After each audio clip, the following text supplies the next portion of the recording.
Vous regardez en direction du nord-est, et si vous comptez 10 pâtés de maison vers le nord, vous verrez un gratte-ciel assez large sur lequel on peut lire MetLife.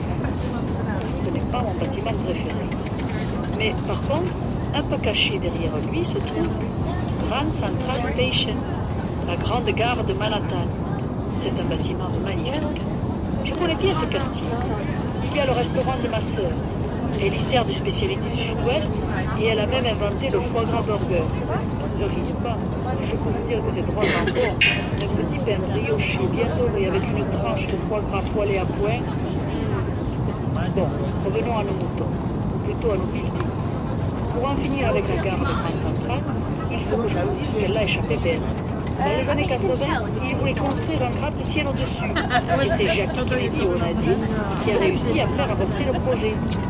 Juste derrière le gratte-ciel, le bâtiment argenté avec le toit coupé à 45 degrés, c'est le Citicorp Center, une très grosse société financière.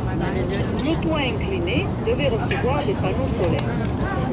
Ça ne s'est jamais fait. Dommage.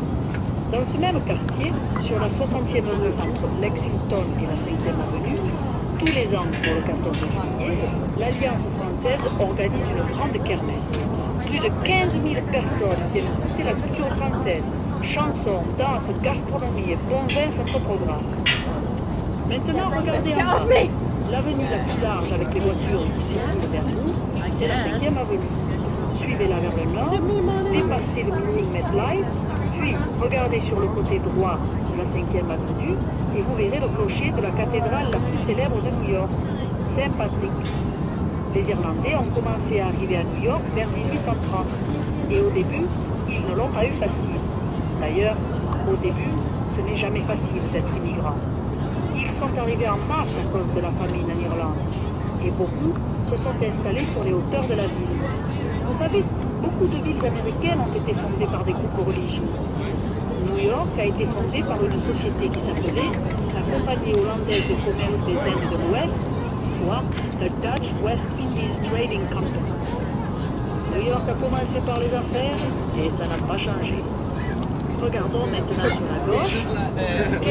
Se trouve le gratte-ciel plus haut du quartier, celui qui a les lettres G, E au sommet. C'est le bâtiment de la General Electric. Il fait partie du groupe d'immeubles qui forme le Rockefeller Center.